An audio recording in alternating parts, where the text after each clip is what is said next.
Welcome back to the radio, my dear listeners. Where are you listening from tonight?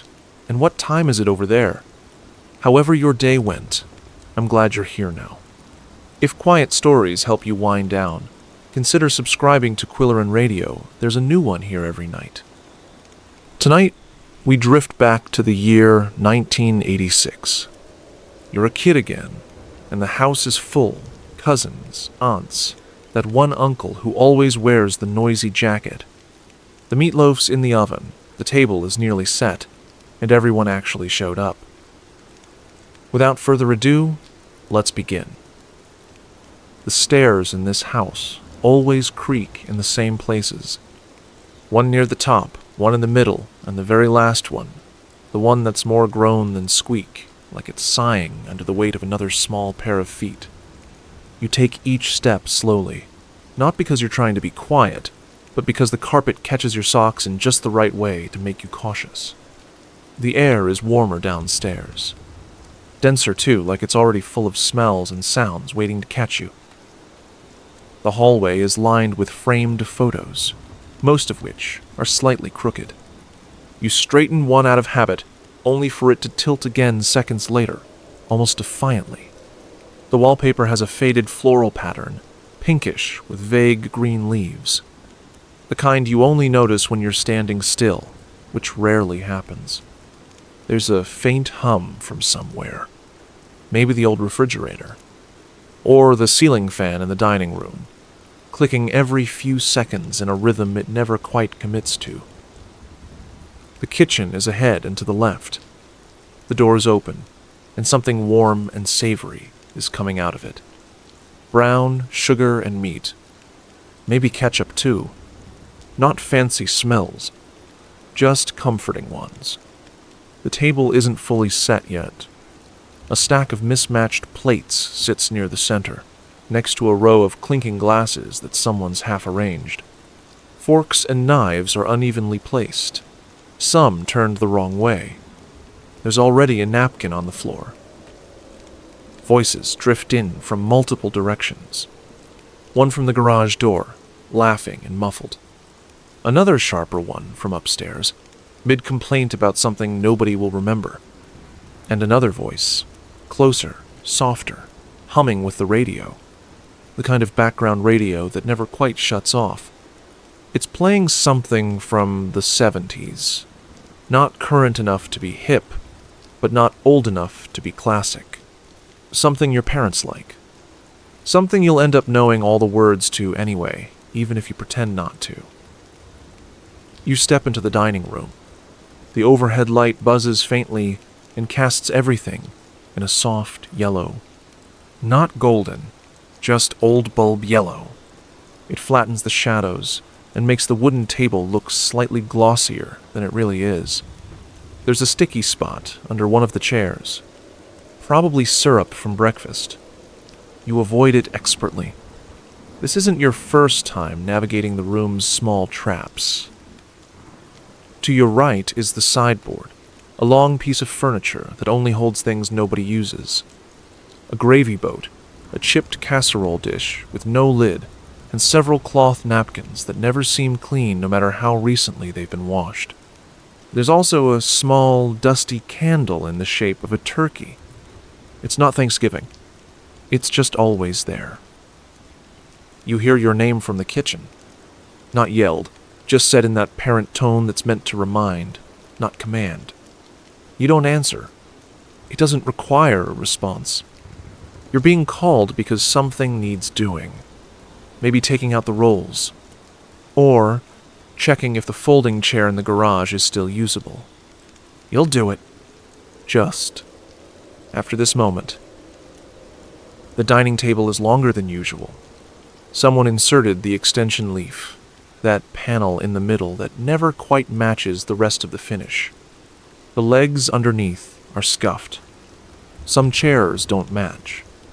One of them is a metal folding chair, which feels colder even when the room is warm. Another is a short stool from the piano, probably grabbed in desperation. Nobody complains. You walk around to the other side of the table and trail your fingers along the edge. The varnish is smooth, but with tiny imperfections. Nicks and scratches that catch the skin lightly. The tablecloth is still folded on a nearby chair. Nobody uses it unless there's a stranger coming over, which there isn't tonight. This is just family. Loud, imperfect, always late, but dependable in that show-up when it counts kind of way. Through the dining room arch, you catch a glimpse of the living room. The TV is off, but someone left the volume knob turned halfway. The screen reflects the window's light, creating a ghostly version of the trees outside. On the coffee table, a bowl of peanuts, a couple of old remotes, and a magazine with its cover torn. Someone's jacket, windbreaker, crinkly, is draped over the back of the couch. Probably your uncle's. The one who always eats too fast and tells the same 3 stories like they're new. The couch pillows are slightly sunken. Not in a sad way, just used. Everything in the house feels like that. Not worn out, just lived in. Reliable. Permanent, in a way that only becomes obvious when you're older and realize how rare that feeling is. In the far corner of the dining room, the dog's bowl sits empty. The dog, an old beagle mix, is snoring faintly near the heater vent. His paws twitch occasionally, chasing something in a dream, probably a sandwich. You hear a drawer open in the kitchen, followed by the unmistakable sound of too many forks clattering at once. A curse word, muttered. Then laughter. A cabinet closes, with a thump that rattles something on the counter. Someone calls out for ice. The ice machine hasn't worked right in months, so it's more of a suggestion than a request. Then, the front door creaks open. A gust of air carries with it the scent of a jacket that's been outside. A voice you haven't heard in weeks calls out in greeting your cousin, probably. They're always late, but never last. More footsteps follow. Someone's arms are full of foil-covered pans and plastic bags from a store nobody wants to admit they stopped at. The room brightens, not from the light, but from the sounds. Shoes scuffing, voices overlapping, the thump of a dish set too hard on the counter. Someone laughs too loud. Someone drops something small, maybe a spoon, and it clinks off the tile in a way that makes everyone flinch, but nobody gets up. It's all familiar. It's all part of the build-up. You turn back toward the table. It's nearly full now. Plates, glasses, a paper towel roll because nobody could find napkins that weren't holiday-themed. It's coming together. Not quickly. Not neatly, but steadily. You haven't sat down yet, but you will. This isn't the beginning of something. Not really. It's just the return to something that's been paused. A brief continuation. A page picked back up mid-paragraph. And for tonight, at least, everyone showed up. You leave the dining room without really thinking about it. Not escaping, just wandering. The house pulls you into its orbit like it always does, one room leading to another, soft carpeting giving way to old tiles, then back again. You pass through the den first. It's dim in there, partly because the lamp in the corner is unplugged again. Nobody knows why. It just is. The air smells faintly of dust and some kind of lavender spray your aunt uses on everything, even things that shouldn't be sprayed. The carpet in the den has a small snag near the recliner, the one your grandfather refuses to give up. Nobody else really sits there. Even though he's not here yet, the chair feels occupied. There's a small brown Afghan folded on the back, and the side table next to it still has his stack of TV guides, even though the most recent issue is from 3 months ago. A pair of reading glasses rest on top like they're part of the furniture now. You don't touch anything. You never do in this room. There's a low hum from the vent. Warm air drifts upward in quiet waves, soft enough that you can see a bit of dust floating lazily in it if the light catches just right. You sit for a moment on the edge of the couch, the one with the squeaky middle cushion. It gives under your weight, groaning slightly. The couch smells like old upholstery, and whoever wore too much aftershave last time. There's a remote buried in the cushions, probably wedged there since last Sunday. You get up again, restless in the way that only kids get restless when a big event is looming and no one will tell them what to do yet. Down the hallway, there's a bathroom with a nightlight still plugged in from when your younger cousin visited last month. It glows orange. The soap is shaped like a seashell, even though you're nowhere near the sea. It's the kind of bathroom that's always cold, no matter how warm the rest of the house gets. The faucet squeaks when you turn it on and off, and the mirror is just slightly too low, cutting your reflection off at the forehead. You move on. The hallway closet door is open a crack. Inside, jackets. So many jackets. Puffy ones, windbreakers, coats with fur-lined hoods. A whole history of winters that didn't quite match up. There's a box of board games on the top shelf, Monopoly, Clue, something called Facts in 5 that nobody's ever actually played. One of the boxes is torn, and leaking dice and faded paper money. You spot the broken umbrella that your mom refuses to throw away because it still works fine if you hold it at the right angle. Your cousin's windbreaker, the blue one with neon pink stripes, is hanging halfway off a hook. You stare at it for a moment, not because it's interesting, but because it's always there. It's never not hanging slightly wrong, like it's trying to shrug itself off the wall. You keep walking. The living room is fuller now. Mauvoise. The kind of sound that blends together into a gentle roar. Someone's flipping through a photo album on the couch. You can hear the plasticky crinkle of the sleeves. Another person is loudly explaining a story they've told 3 times already, their hands gesturing far too close to someone else's face. Someone's trying to balance a drink on the arm of a chair, and it's going poorly. Laughter follows. The sliding glass door in the back leads to the porch. You open it and step outside for a second. The air shifts immediately, cooler, sharper. The porch light is on, bathing the little patch of lawn in a yellowish glow that makes everything look slightly theatrical. There's a charcoal grill with the cover still on, even though it hasn't been used in weeks. A pair of forgotten sneakers sit by the door. The wind picks up briefly and rustles the plastic lawn chairs, which tap against the railing in polite disagreement. Inside, someone calls your name again, softer this time, more distracted. They're not really looking for you, just wondering aloud. You come back in. The screen door slams a little too loudly. No one notices. Back through the living room, you catch the scent of something new, the meatloaf, definitely. That ketchup-brown sugar crust has reached peak level. Someone took it out of the oven without announcing it, but now the smell's declaring it on their behalf. Your stomach tightens a bit, in that good way. The dining room is livelier now. More plates have appeared. The napkin that was on the floor is gone, replaced by a fresh one folded imperfectly on the table. Someone's brought out a second salt shaker. One of them still doesn't work, but nobody remembers which. The glasses are full of different things. Milk, water, grape juice, something carbonated. No one planned it. Everyone just picked their usual, and somehow it balances out. You circle around the table again, noticing more of the quiet chaos. A spoon already has sauce on it. One plate has a crack running across the center, filled with the kind of old stain that's more memory than damage.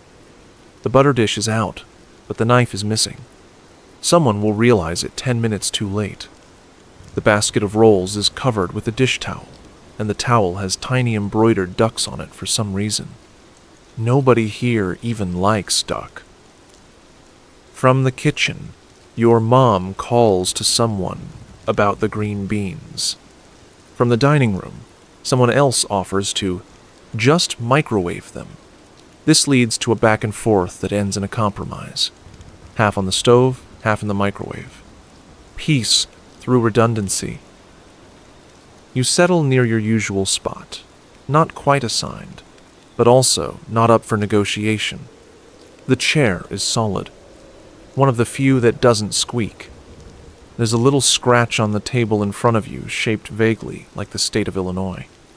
You discovered that 2 years ago and never pointed it out to anyone. The radio has moved on to a soft ballad now. Not sad, not romantic, just soft. Someone starts humming along, badly. Someone else tells them to stop, half laughing. You lean forward, elbows on the table even though you're not supposed to, and rest your chin in your hands. The room is nearly full. People moving, placing dishes, sliding chairs, bumping into one another and apologizing too quickly. Every seat fills in slowly, like the table is remembering how to be used properly. And you're here for all of it, watching, soaking, not knowing what this will mean later. Just existing in the warm center of the house, surrounded by voices and smells and the gentle, invisible gravity of a family gathering on time, by accident, together. The third chair from the left, at the long side of the table wobbles. It always has. You can hear it before you see it, the faint knock of its uneven leg tapping the floor with every slight adjustment. Your uncle insists on sitting there. Always has. He claims it keeps him alert. Says if the chair ever stops wobbling, he'll know it's time to retire. Nobody laughs at that joke anymore, but he still says it. Tonight, like always, he flops into that chair with zero ceremony, one arm swinging wide to adjust his plate before he's even properly sat down. The leg wobbles. The table rattles just enough for the salt shaker to scoot a little closer to your elbow. He grins like it's a private performance, staged just for those paying close attention. You try not to smile. You fail. That chair isn't the only fixture in the room. There's also the gravy boat, shaped like a tiny cow for reasons nobody remembers, which only comes out when the full table is in use. Nobody particularly likes gravy, but the cow boat gets filled with it anyway. It's tradition. And by now, the cow has become a character. Your cousin gives it a voice sometimes when the adults aren't paying attention. Tonight, it moos approvingly at the meatloaf. The table itself tells stories just by being there. Its center leaf is slightly more orange than the rest of the wood, thanks to one unfortunate sunbeam that hits it directly every afternoon. There are water rings from cold drinks that no one wiped up fast enough, and faint marks from something hot that was placed without a trivet back in '82. You don't know what trivet means yet, but someone brings it up every meal like it's a lesson not yet learned. Your aunt arrives with a bowl of peas that no one asked for, but everyone takes a spoonful of out of habit.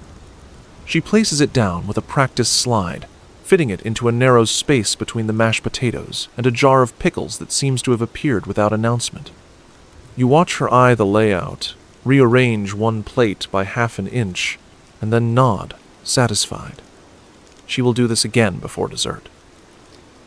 At the far end of the table is the spot where your grandmother always sits. She isn't here yet.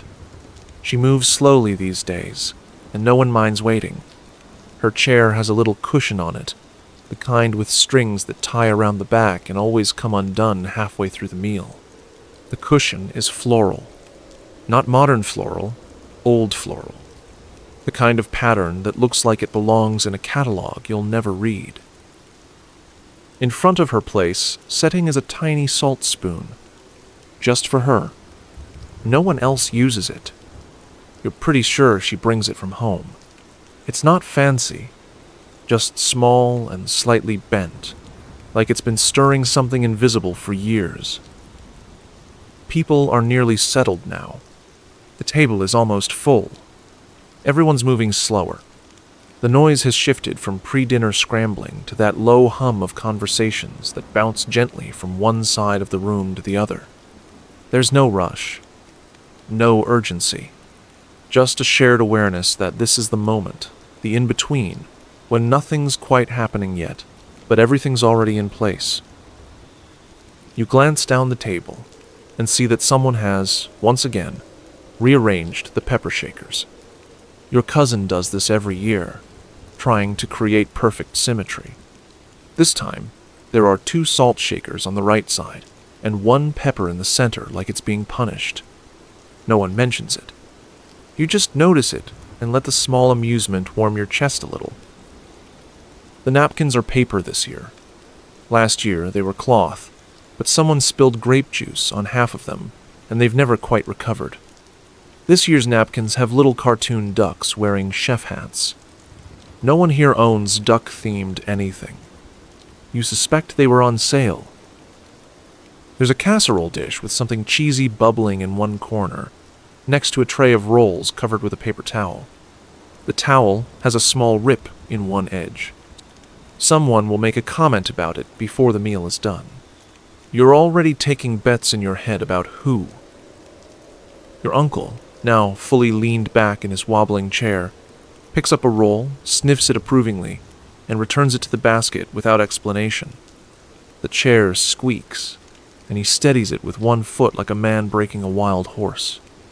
The performance goes unacknowledged. This is normal. From your seat, you can see the sideboard again. The dish towels stacked neatly beside the little candle that no one lights. Above it, on the wall, hangs a calendar from a local hardware store. The current month has a red circle around today's date. Someone drew a smiley face next to it, but the marker was running out, so it's more of a grimace. Still, it's there. Someone decided this day was worth marking. The folding chair at the far end has a slight dent in the seat. Your younger cousin is poking at it with a spoon like it might respond. The metal chair is cold even in warm air.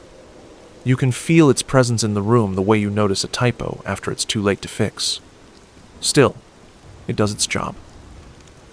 You reach forward, fingertips brushing the edge of your plate. It's one of the older ones, a bit thinner than the others, with a tiny chip near the rim. It has blue flowers painted around the edge, a design that used to feel outdated, but tonight it feels just right. Like this plate remembers more dinners than anyone else at the table. Like it's earned its spot. One of the adults cracks a joke, something about who always forgets the rolls, and laughter blooms across the table, rolling down the length of it like a warm wave.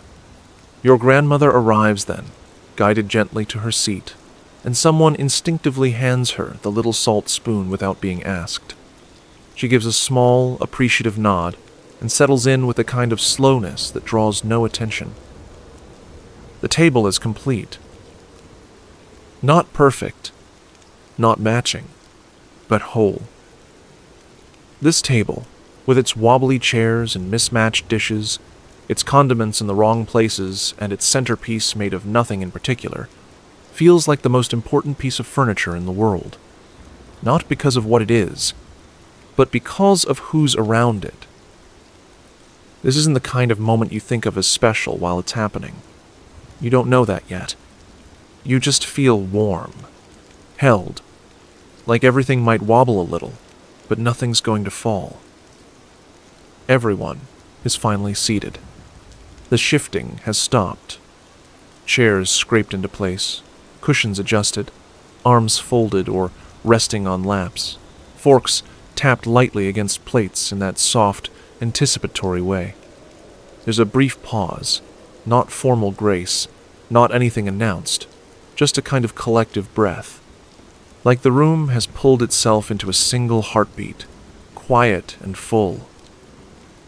Your plate is warm. The mashed potatoes have a small crater where the butter's already begun to melt. The meatloaf slice leans just slightly to the side, coated in that thick glaze that's part ketchup, part brown sugar, part secret. A roll sits beside it, half torn, like you couldn't quite wait. There's steam rising, softly, from the green beans. Even the peas, which you never quite trust, look a little better under this lighting. And then, motion again. Someone takes a bite. Another reaches for the butter. The spell doesn't break. It just shifts, becoming something quieter, more comfortable. Plates clink. Glasses move. Chewing begins. A chorus of small, familiar sounds, all layered atop each other in a kind of domestic symphony. Your uncle, still in the wobbly chair, sighs like he's just been given a gift. "Now that's a meatloaf," he says, nodding at no one. The chair creaks. A few people murmur in agreement, mouths too full to answer properly. Someone raises a glass and points at your mom without speaking. She pretends not to notice, but the corner of her mouth lifts. Conversations bloom slowly. Not loud, not demanding. Just voices flowing sideways across the table. Someone asks about school. Someone else mishears and thinks you said you joined a cult. There's laughter. A joke spirals out from that. Something about robes and candles and sacrificing your math textbook, and by the time it's over, 3 people are wiping their eyes and 1 is pretending to be offended. You take a bite. The food is better than usual. Not gourmet, not exciting, but comforting. The kind of flavor that wraps around the inside of your mouth like a memory, like something that's always been there, whether or not you were paying attention. Your aunt asks if anyone remembers the dinner where the rice caught fire. Half the table groans, half the table laughs. You weren't even alive for that, but the story's been told enough times that you feel like you were there. Your cousin starts retelling it out of order, gets corrected by 3 people, and insists they're right anyway. Another laugh. Another bite. The dog lets out a muffled snore near the heater vent. Someone drops a fork. Nobody minds. It's picked up, replaced, forgotten in under 10 seconds. The rhythm doesn't falter. You pause, fork in hand, and look around. Your cousin's drinking milk from a tall plastic cup with Garfield on the side. The cup has a small crack near the base, which has been harmless for over 3 years now. They sip it like royalty. The grown-ups lean into their conversations, one about the local high school, one about gas prices, one about someone's weird neighbor who mows the lawn in dress shoes. The voices layer and overlap, but none of it feels chaotic. It just feels full of people, full of warmth. You look to your grandmother. She's cutting her meatloaf carefully, slowly, like she's slicing something that might fight back. Her hands tremble slightly, but her plate is neat. She chews with care. Next to her, someone absent-mindedly pushes the salt spoon toward her elbow without even looking. There's a warmth spreading in your chest. Not the heat of food or the flush of laughter, but something deeper. Like your body knows it's storing this. Like it's tucking this entire table, this entire moment, somewhere safe for later. Across from you, someone's telling a story about a broken lawn chair. It's not a good story. There's no twist, but they tell it like it's a saga, with too much detail and too many hand motions. You don't care. It's not about the story. It's about the voice. The way it rises and falls. The way it fills space. The way it becomes part of the room. A fork clatters again. The butter dish tips, caught at the last second. Your uncle reaches over someone's plate for the ketchup and knocks over a napkin. Someone says, "Careful, you're going to knock over the cow." And everyone looks at the gravy boat for a split second, like it might be alive. It's not, but it's watching. The meal continues, quietly, peacefully.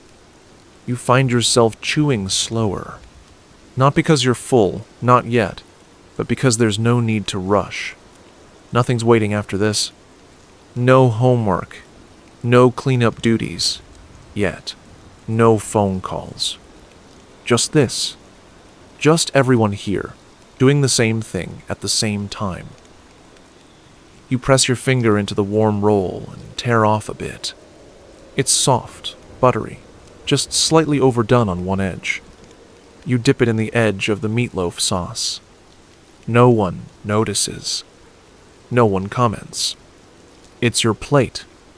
Your moment. You chew. You swallow. You smile to yourself. Someone asks if anyone wants more mashed potatoes. 2 people say yes. One says no. One says maybe, but passes the bowl anyway. The bowl makes its way around the table, clinking softly against plates and fingers. Your chair squeaks as you shift. It's the only sound you make. You glance again around the table. You don't know it yet, can't know it, but this is the last time. The last time this exact group of people will all be here at once.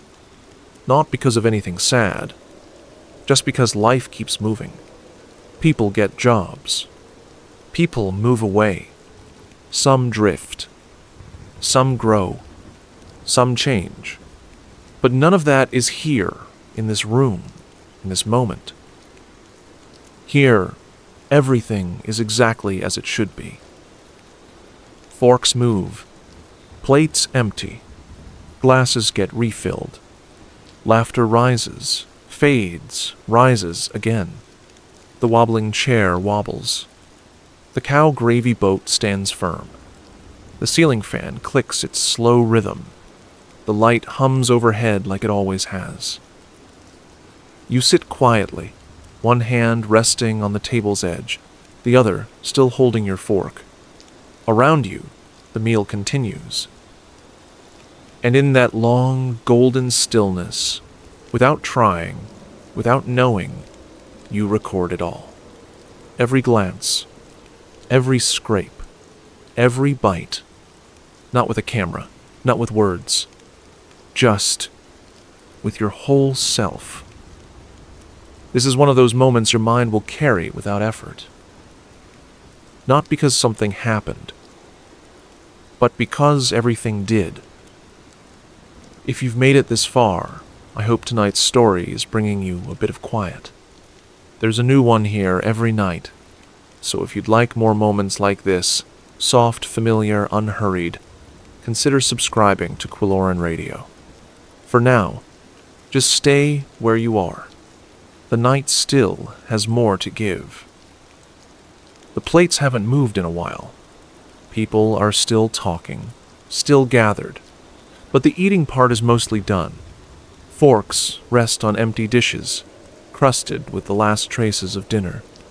The mashed potatoes are down to a thin smear around the inside of the bowl, like a map drawn by a very tired cartographer. Someone nudges a pea across their plate absent-mindedly. Another flicks a roll crumb, watching it bounce twice before disappearing into the seam between 2 floorboards. That space eats crumbs like it's hungry. The room feels quieter now, but not empty. Just slower, like the entire house has let out a long exhale. The light above the table shifts slightly, not flickering, not dimming, just tilting, like it's leaning in to listen better. The walls, too, seem more curious than before. The corners have softened. The shadows are less sharp. The ceiling fan turns lazily, each blade dragging a bit like it's stirring something gentle in the air. Someone's retelling a story, again. It's the one about the bird that got into the house through the chimney, a sparrow or a swallow or maybe a bat, depending on who's telling it. Your cousin swears it was a bat. Your aunt insists it had feathers. Nobody agrees on what happened next. The retelling is like a group painting, each voice adding a slightly different brushstroke until the bird becomes something entirely new, possibly mythical, definitely confused, and somehow responsible for breaking a vase that no one actually remembers owning. Your fork is still in your hand. You set it down without thinking. The metal touches the plate with the lightest sound, a polite sort of ahem.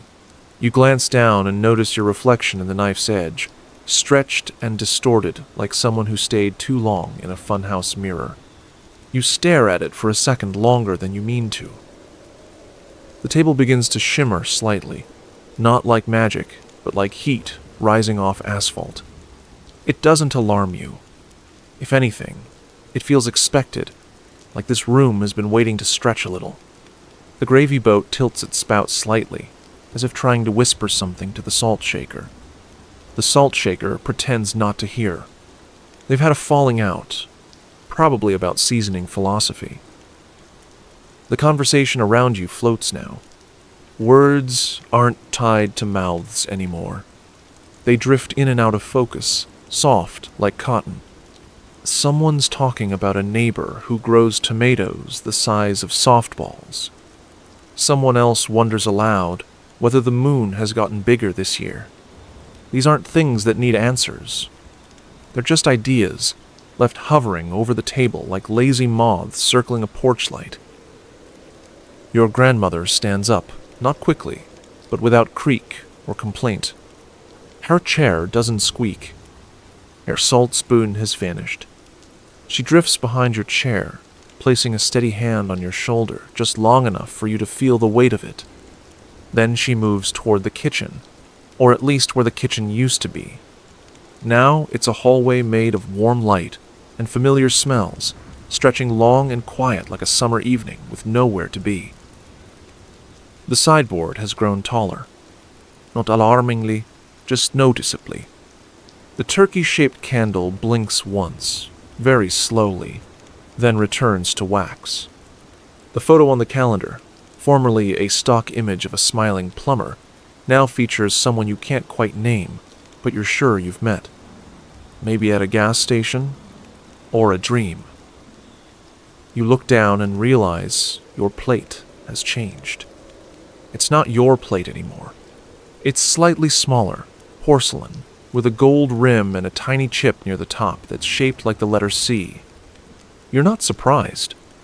You simply accept it, like you've accepted that this chair is warmer now, and that your cousin is slowly becoming translucent from the elbows down.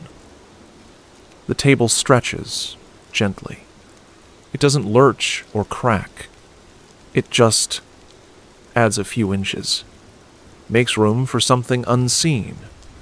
New chairs appear where there weren't chairs before. They're not occupied, but they seem expectant. One of them has a jacket draped over the back. The jacket hums faintly, a tune that might be a lullaby or might be the theme from a toothpaste commercial. Your uncle has stopped wobbling. His chair, once the eternal off-kilter sentinel of the dining room, has settled. He looks disappointed, like a man who just lost his favorite excuse. Then, with the dignity of a true performer, he leans back and starts a new wobble of his own, rocking gently with his foot, determined to restore the balance of things. A warm breeze flows through the room, even though the windows are shut. It smells like grass clippings and powdered sugar. The radio, wherever it's been hiding, resumes its voice. It plays something unfamiliar that still feels like it's been following you around for years. The song has no lyrics, just a melody that dips and loops like a kite on a windless day, somehow still flying. The ceiling light tilts again. This time it tilts sideways.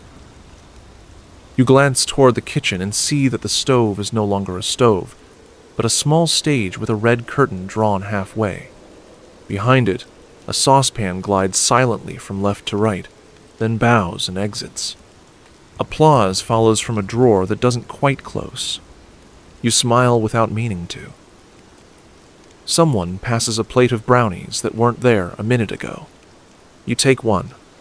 It's warm, but dry in that perfect, crumbly way. You eat half of it before realizing it tastes like a Tuesday from last winter.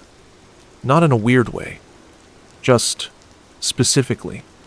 It's the exact flavor of standing at the bus stop in a coat 2 sizes too big, listening to a Walkman that clicks between tracks. The napkins have multiplied. They now come in different textures, one like denim, one like clouds, and one that softly purrs when touched. You pick the purring one, set it on your lap, and pretend not to notice when it hums a gentle harmony with the music. There's laughter again. Gentle, close.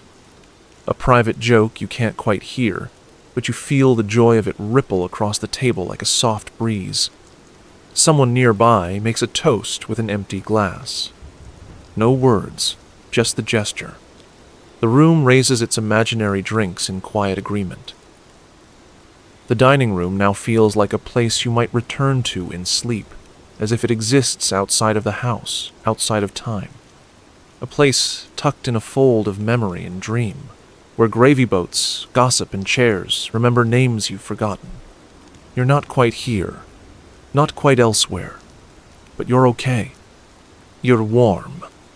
You're steady. And somehow, the meal never ends.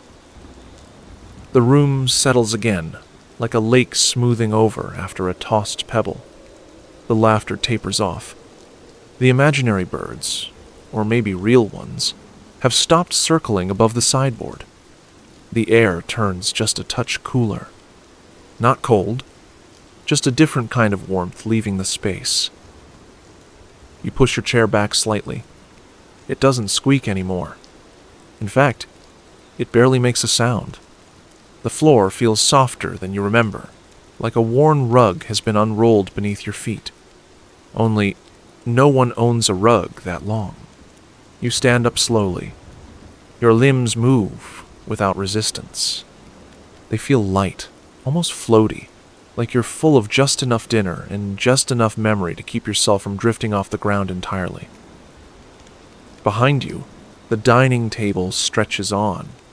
The people around it remain, laughing in small bursts, murmuring, passing plates that never quite empty. You don't feel like you've left the table behind, even though you've moved.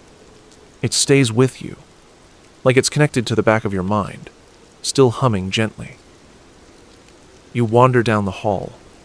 The framed photos that line the wall now feel taller than before, as if the walls themselves are growing.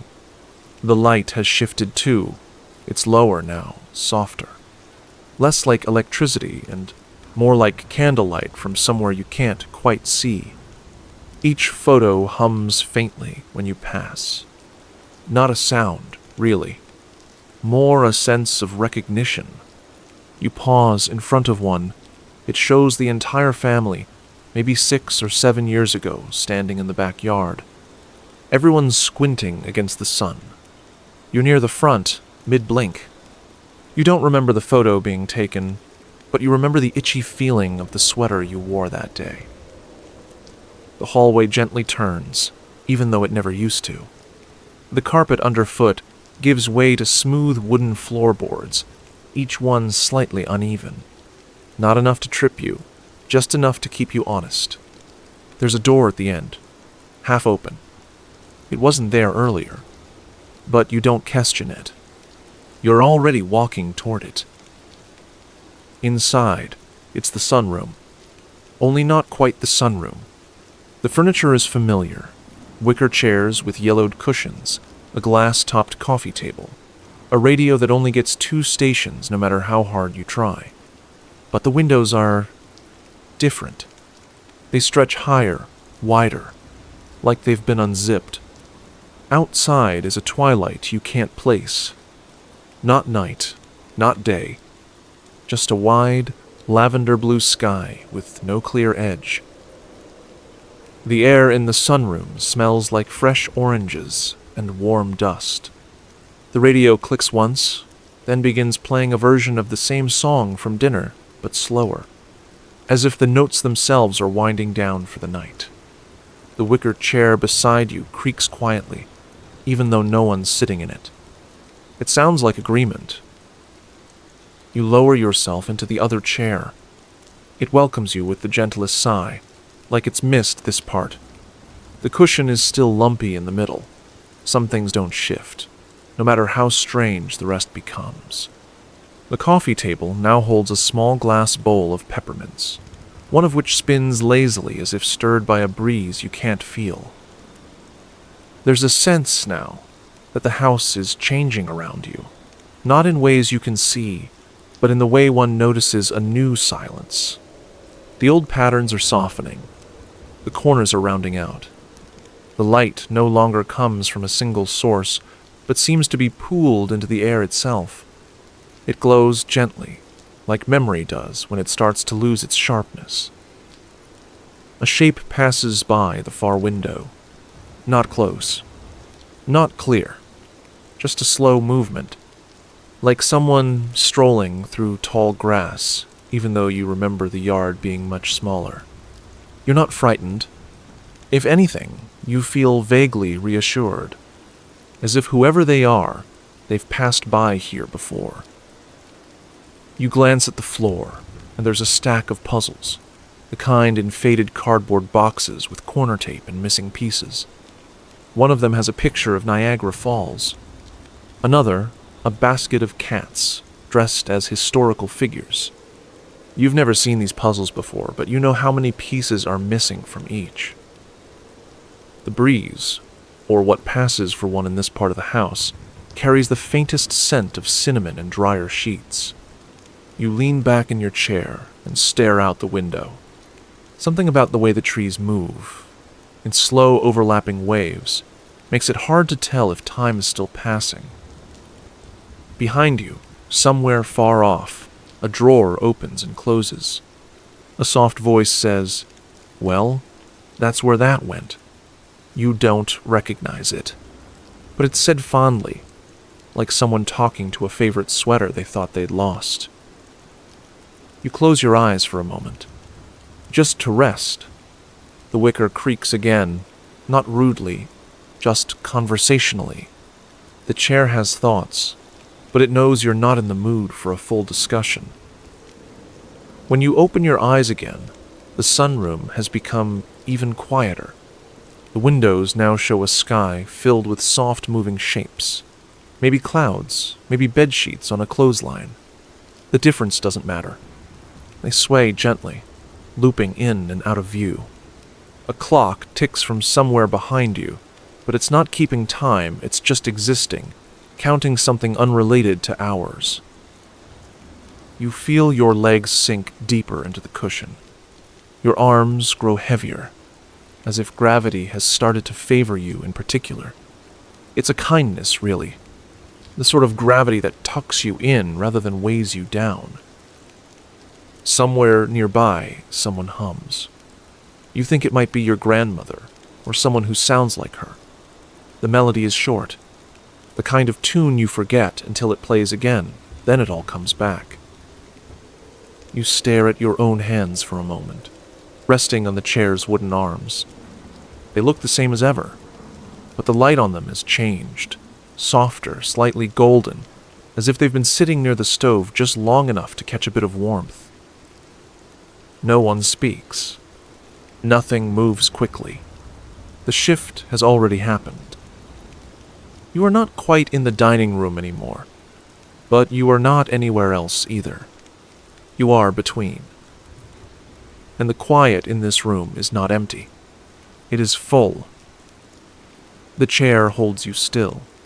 Not tightly, not with force, just gently enough to let you know there's no need to get up yet.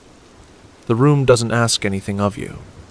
The air hums in that low, wordless way, as if it's remembering something right alongside you. Nothing presses forward. Time is content to sit. And yet, it does move, not forward exactly, but outward. It ripples. The warmth on your hands feels older now. Not worn, just stretched. Like it belongs to more years than you've lived. What happens to this place when you're gone? Not gone. Just older. Somewhere else. When your shoes are different, and your hands look like someone else's.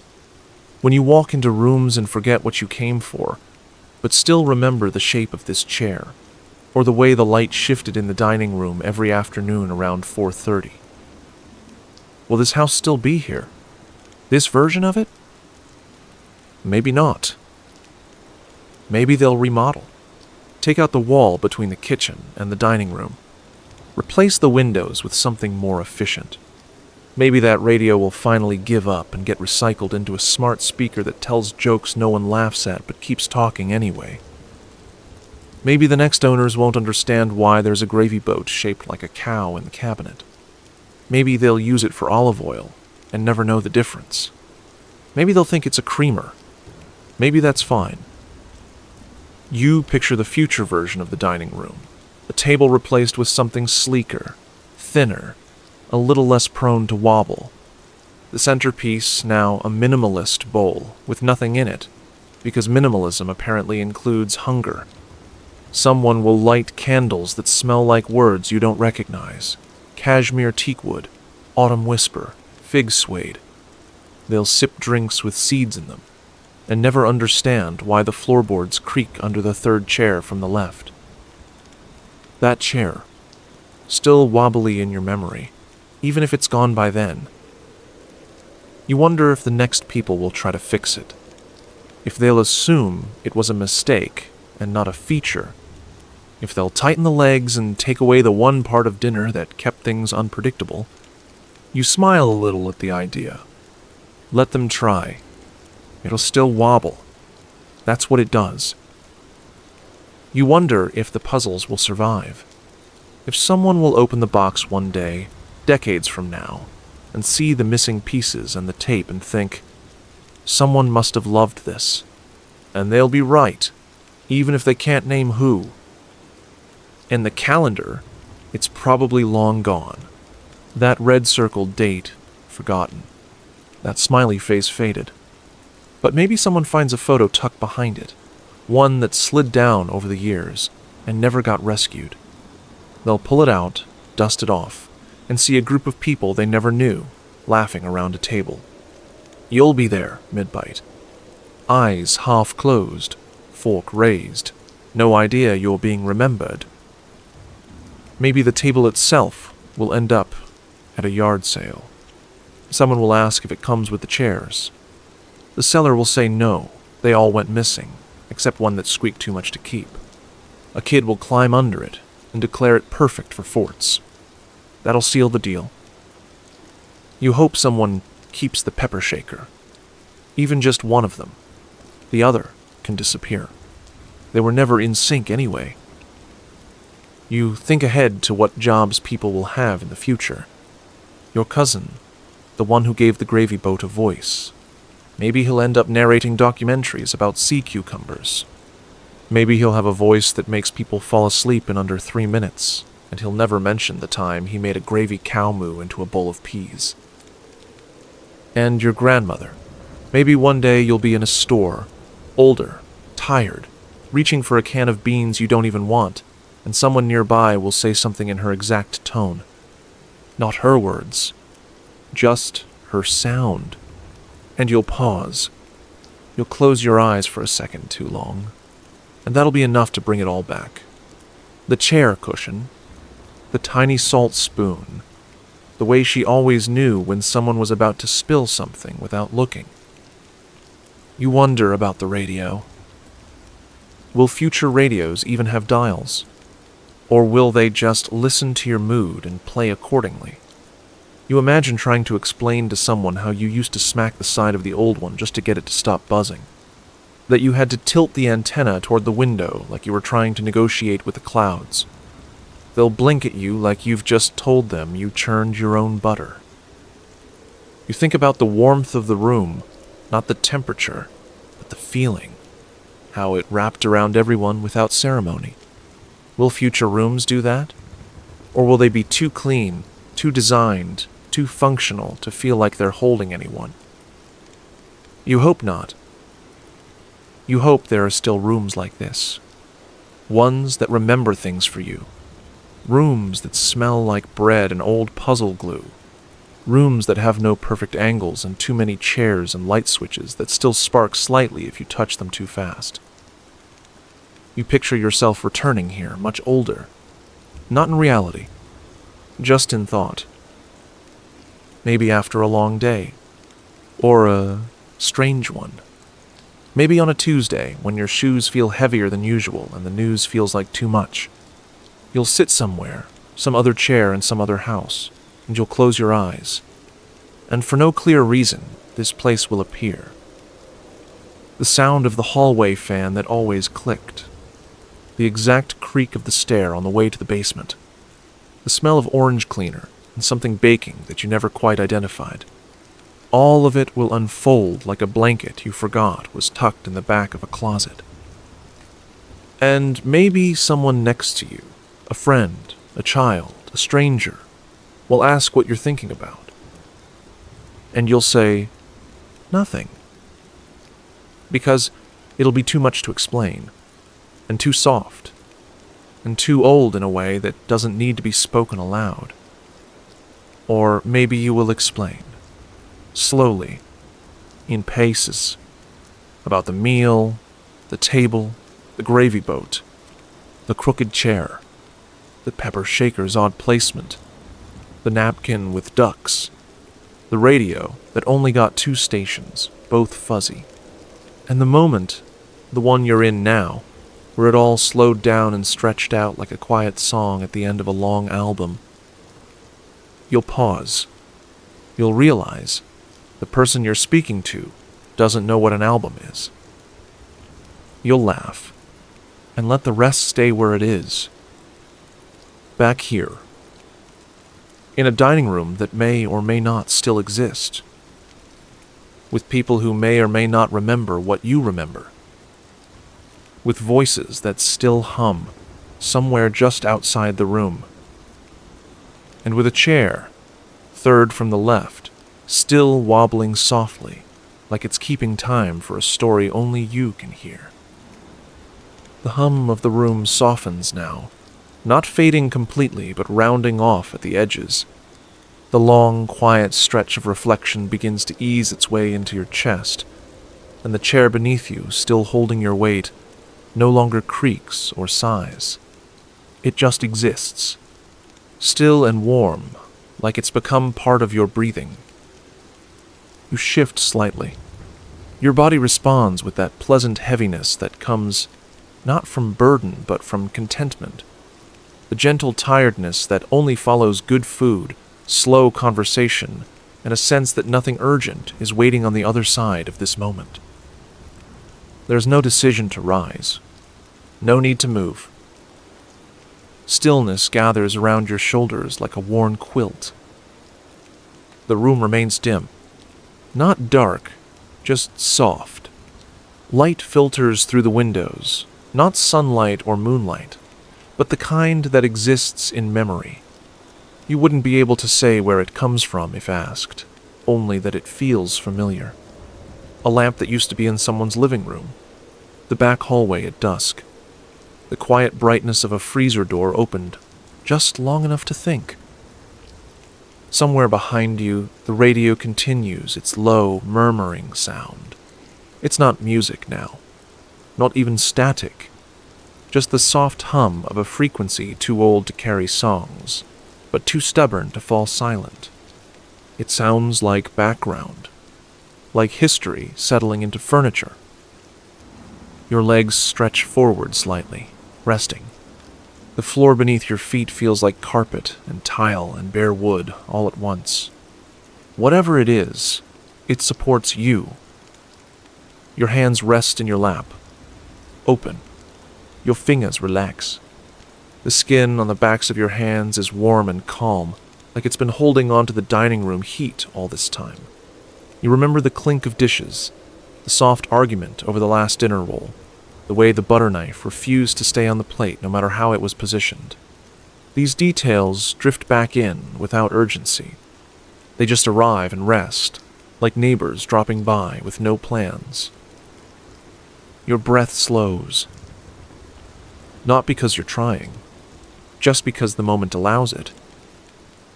Inhale, Pause. Exhale.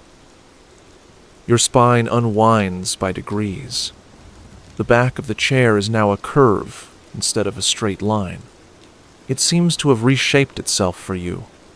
Not dramatically, just enough to let your shoulders fall and your head tilt. You close your eyes for a moment, and the room continues without you. It doesn't mind. You are not missing anything. There is nothing to miss. When you open your eyes again, you're no longer sure whether you ever closed them. The space looks the same, or nearly the same. One of the chairs has vanished, not removed, just no longer relevant. The puzzles in the corner are stacked differently now, and the top box hums faintly in a low B-flat. You decide not to question that. The air smells slightly of dryer sheets again, or maybe warm paper. You think you hear a distant laugh, not loud, not directed at anything. Just a residual happiness, left over from something someone said 2 rooms away. Maybe hours ago. Maybe days. There's a warmth returning now, slow and full, like a stove that's been off all day suddenly flickering back to life. It doesn't rush. It radiates outward from somewhere in the floor, or the walls, or beneath your ribs. It travels up your spine, over your shoulders, through your arms, into your fingertips. You feel it behind your eyes. Not tears, just that soft, swelling pressure of remembering something before you know what it is. Your breath settles again. Inhale. Pause. Exhale. The breeze through the window carries a new rhythm. A nighttime rhythm. It no longer moves like conversation. It moves like sleep. You hear the distant sound of a fork tapping once against a plate, a drawer closing, someone shifting their weight in a chair. These sounds don't belong to the present. They're echoes. Still nearby, but no longer part of what you're doing. You are in a different layer now. Still inside the house. Still within the warmth. But apart from it too. You become aware of the way your body sits in space. Not awkwardly. Not stiffly. Just present. Your knees bend slightly. Your feet rest easy. Your back aligns with the chair like they've known each other a long time. Breath again. Inhale. Pause. Exhale. Your eyes begin to blur gently at the edges. Not from sleep. Not yet. Just from stillness. You notice the edge of the window pane, the slight chip in the glass from where someone bumped it with a broom a long time ago. The breeze tickles the curtain, then leaves it alone. The radio clicks once, then resumes whatever non-song it's been playing. Nothing needs to be said. No part of you is looking forward or back. You are simply here, seated, breathing. The house is breathing too. The walls expand and contract. The ceiling holds itself in place with careful restraint. The chair beneath you leans into its joints, sighs, and stops moving entirely. A deep warmth settles into your lower back. Then your shoulders. Then your jaw. There is no call to rise. No cue to stand. You are exactly where you need to be. Still and soft and held. There's nothing to reach for now. Not even a thought. The weight of the chair, the hum of the room, the last flicker of a quiet evening, they all settle into one single layer of stillness. It isn't sleep yet. Not exactly. It's the space right before it. The soft shelf where everything rests without needing to be named. You stay seated. Not because you're trying to hold on, but because your body no longer feels like it should move. It's not heavy. It's not stuck. It's simply settled, like a teacup returned to its saucer after being held a while, like a quilt folding in on itself. Your breathing has found a rhythm so slow it almost forgets it's happening, but it continues faithfully, the way a gentle tide laps against a quiet shore. Inhale, a pause, then the faintest release. You let your hands rest on your thighs, palms relaxed, fingers uncurled. There's no tension in your shoulders anymore. The room carries you. It's not holding you up. It's just being around you. And in that quiet surrounding, there's a warmth that doesn't need a name. It's not gratitude, though it touches something like that. It's not nostalgia, though it comes close.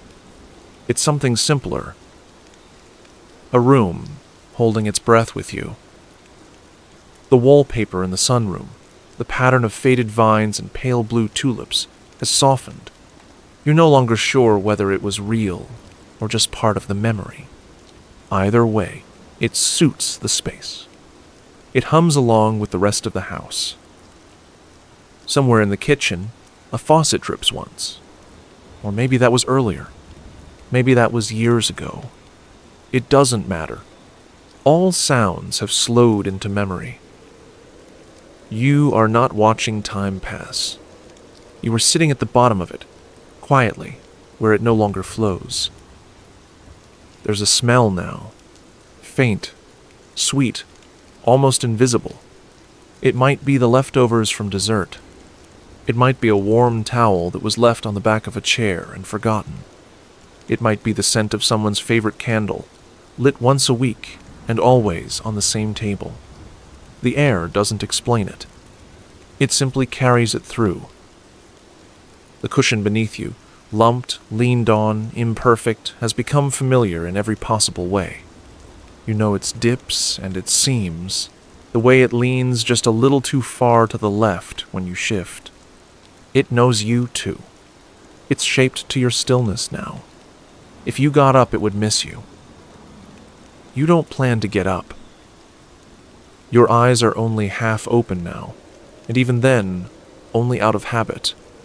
You're not seeing anything new, just the quiet outlines of things you already know. The bowl of peppermints, the uneven blinds, the shadow of the curtain where it bends slightly in the middle, as if it's bowing to the evening. A soft clink, a spoon against ceramic, the kind of sound that once meant coffee being stirred, or ice cream being finished, or someone slowly, thoughtfully tapping the side of their glass. Here, it means only presence. Someone is still in the house. Or was. Or always will be. No one speaks. No one needs to. There's a silence in the walls that isn't empty. It's full, as if every word ever spoken here has found a place to rest, tucked safely into the grain of the wood and the weave of the curtains. The house is not talking, but it is remembering. You can feel that. The chair beneath you sighs again, a final one, perhaps. Not tired, not worn out, just finished with its part. Content. The radio remains on. You can't hear it clearly now, but you know it's still there. Its sound has folded into the background, like a jacket draped over a doorknob. Not forgotten, just no longer the focus of the room. You think of how often it was turned on over the years. How often someone leaned over to adjust the dial, or give it a little tap to clear the static. The static always came back, but no one minded. There's warmth in your chest now, light and full. It spreads slowly, not like fire, but like tea filling a cup. You breathe through it. Let it rest. Let it glow. It doesn't push anything away. It doesn't need to. It's enough. The furniture doesn't shift anymore. The air no longer carries new smells or new voices. All motion has slowed into presence. You don't think about who might walk in, or who left the table first. or whether the napkins were ever folded properly. You don't think about what comes next. You don't even think about what came before.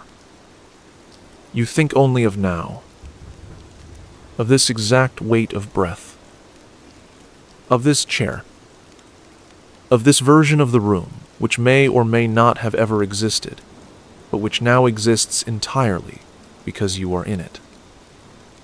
You are not waiting for anything. You are not resisting anything. You are not summarizing or wondering or remembering. You are only here. Still. Warm. Softened by the presence of 100 small details that have gently laid themselves down beside you, like tired guests after a long and lovely meal. Inhale. Pause. Exhale. And still you do not move. The warmth stays. Not like a fire. Not like the sun. Just the kind of warmth that lingers in a space when no one is rushing to leave it. It holds in the chair, along the walls, deep in the cushions, and in your chest, slow, full, and silent. Your breath has become a rhythm without thought. The quiet is thicker now. Not heavy, just complete. No footsteps, no voices, no clocks. Even the air has stilled. It wraps around you. Not pressing, not lifting, just resting. Like the weight of a soft blanket across your shoulders, its edges barely touching the floor. You don't open your eyes anymore. You don't need to. The shape of the room is already inside you. You know the outline of every object without looking. The gentle bend of the lamp's neck. The curve in the back of the chair. The way the window softens at the corners, as though the glass is slowly forgetting how to be sharp. There's no more shifting, no tilt of the head, no small adjustments to find comfort. Comfort has already arrived. You are not waiting for it. You are inside it. Your arms are still, your legs too. Every part of your body has joined in the quiet, not because it has to, but because it wants to. Stillness has become natural. You are not being held. You are being let go. A low hum continues somewhere, buried deep in the room. Not music, not a machine, just the tone that settles in a space when everything has relaxed. The kind of tone that might come from a warm refrigerator or an old light fixture. But here, it doesn't come from anything. It just is. The scent is faint, like linen that's been in the sun, or bread baked hours ago. It doesn't pull at you. It stays where it is, drifting in and out of thought, the way a breeze might cross a porch and leave no sign it passed. The radio has gone quiet, not turned off, just finished. Its silence is complete, like someone resting their hand on your shoulder and then walking away with no need to speak. The room doesn't end. It doesn't shrink or grow or fade. It just becomes softer, as if everything inside it you included is being gently erased, not out of neglect, but out of peace. You breathe, slowly. In. Hold. Out. And again. No tension. No weight. No thought of waking or sleeping. Just being. The chair has become part of you. It no longer exists as a separate thing. Its arms curve where yours curve. Its back supports you without question. Its seat matches your shape exactly. You are not sitting in it, you are within it, the way a shell holds the memory of the sea long after the tide is gone. The floor beneath you is no longer something to stand on. It's simply there, a soft continuation of the world that no longer demands direction. You drift, not away from the room, but deeper into it. The room no longer needs to be described. It's not a place anymore. It's a sensation. Softness in the spine. Warmth in the fingertips. A slow fading of edges. Your breath now keener. Your thoughts now scattered like petals, too light to gather. Even your name, the part of you that responds when called, feels distant now, tucked somewhere warm and folded, like a letter placed in a drawer and left unopened for years. You don't need it here. Here, there are no questions. No sounds remain, not even imagined ones. There's only stillness. Deep, comfortable stillness, where your arms rest without effort, where your eyelids no longer know they were ever lifted, where your breath carries you lightly, as if on water that no longer moves. You are not asleep yet, but there is nothing left to do, nothing left to hold on to, and no reason to remain awake. The room has stopped, and so have you. Warm, still, quiet, breathing, and now nothing.